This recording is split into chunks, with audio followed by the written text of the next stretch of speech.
Hello friends, welcome to the channel. आज के इस वीडियो में हम बीएड करिकुलम के इवैल्यूएशन को डिस्कस करेंगे।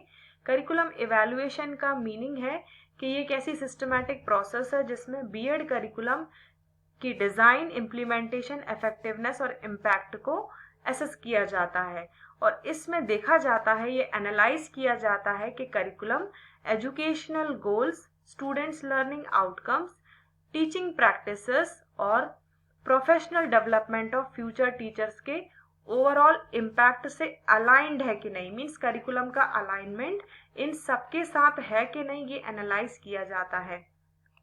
अब हम इवैल्यूएशन ऑफ बीएड करिकुलम के ऑब्जेक्टिव्स को डिस्कस करते हैं। सबसे पहला ऑब्जेक्टिव है कि ये एसेस करना कि वेदर जो करिकुलम है वो करंट एजुकेशनल नीड्स और ट्रेंड्स के रेलेवेंट है कि नहीं।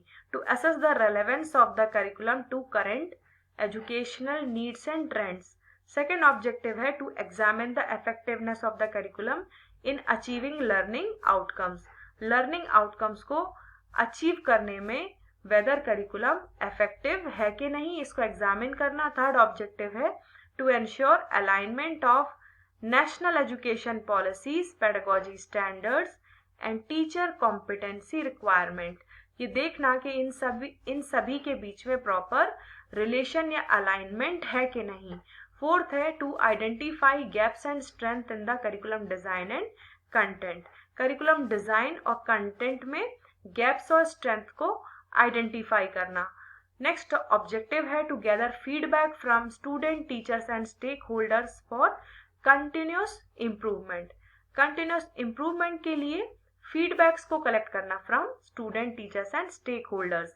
नेक्स्ट ऑब्जेक्टिव है to evaluate the integration of theory and practice in teaching.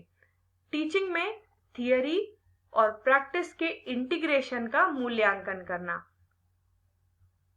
आइए हम इवैल्यूएशन के की एरियाज को समझते हैं कि किसी करिकुलम को जब इवैल्यूएट किया जाता है तो किन एस्पेक्ट्स पर फोकस किया जाता है। पहला है करिकुलम कंटेंट। सबसे पहले करिकुलम कंटेंट को देखा जाता है कि वेदर ये अप्रोप्रिएट या रेलेवेंट है कि नहीं।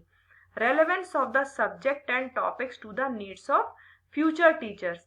फ्यूचर टीचर्स की नीड के अकॉर्डिंग सब्जेक्ट और टॉपिक्स हैं कि नहीं। और दूसरा ये देखना कि थियोरेटिकल नॉलेज और प्रैक्टिकल स्किल्स में प्रॉपर बैलेंस है कि नहीं। और थर्ड है integration of emerging educational technologies and contemporary teaching methods. इन दोनों के बीच में इंटीग्रेशन कैसा है। नेक्स्ट एरिया है लर्निंग आउटकम्स। ये एसेस करना कि वेदर जो बीएड प्रोग्राम है वो कॉम्पिटेंट, रिफ्लेक्टिव और इनोवेटिव टीचर्स को प्रोड्यूस कर पा रहा है कि नहीं। नेक्स्ट है evaluation of students mastery over curriculum objectives and subject content. ये इवैल्यूएट करना कि स्टूडेंट्स की मास्टरी करिकुलम ऑब्जेक्टिव्स और सब्जेक्ट कंटेंट में है कि नहीं। नेक्स्ट एरिया है पेडागोजिकल स्ट्रेटजीज। ये इवैल्यूएट करना कि जो टीचिंग मेथडोलॉजीज हैं जिनका यूज किया जा रहा है कोर्स के दौरान वो इफेक्टिव है कि नहीं। जैसे example lectures, group discussions, experiential learning. और ये इवैल्यूएट करना कि जो लर्नर सेंटर्ड अप्रोचेस जिनका यूज किया जा रहा है वो अप्रोप्रिएट है या नहीं। जैसे inquiry based learning, collaborative projects and active engagement. Next area है प्रैक्टिकल ट्रेनिंग। ये देखना कि जो हैंड्स ऑन एक्सपीरियंसेस प्रोवाइड किए जा रहे हैं उनकी क्वालिटी और एक्सटेंट कैसा है। और ये देखना कि प्रैक्टिकल एक्टिविटीज और जो थियरी पढ़ाई जा रही है उनमें वो रेलेवेंट है कि नहीं। नेक्स्ट एरिया है resource availability. Text books, digital resources, labs, libraries और दूसरी लर्निंग मटेरियल वेदर अवेलेबल है कि नहीं। और जो फिजिकल इंफ्रास्ट्रक्चर और टेक्नोलॉजिकल सपोर्ट है वो एडिक्वेट है या नहीं। नेक्स्ट है assessment and evaluation.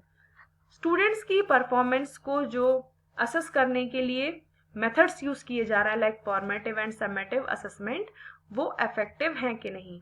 Effectiveness of formative and summative assessments in evaluating students performance. Next है alignment of assessment methods with learning outcomes and curriculum goals. ये देखना कि जो लर्निंग आउटकम्स हैं और करिकुलम गोल्स हैं उनका अलाइनमेंट असेसमेंट मेथड्स के साथ है कि नहीं। और सिंपल वर्ड्स में हम कहें तो कि जो असेसमेंट मेथड्स हैं उनका कनेक्शन लर्निंग आउटकम्स और करिकुलम गोल्स से है या नहीं, ये चेक करना। नेक्स्ट है teacher preparation, faculty qualification, training और टीचिंग एक्सपीरियंस एडिक्वेट है या नहीं।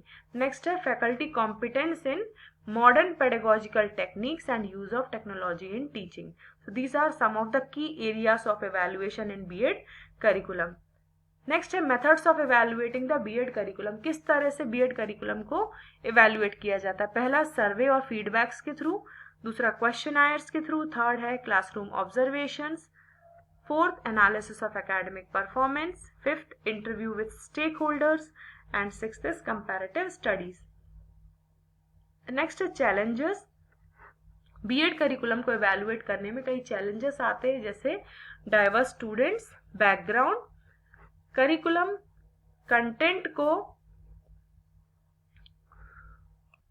डाइवर्स नीड्स के साथ बैलेंस करना एक बहुत बड़ा ही चैलेंज है, क्योंकि जो लर्नर्स हैं उनकी डाइवर्स नीड्स होती हैं, उनका बैकग्राउंड भी डाइवर्स होता है।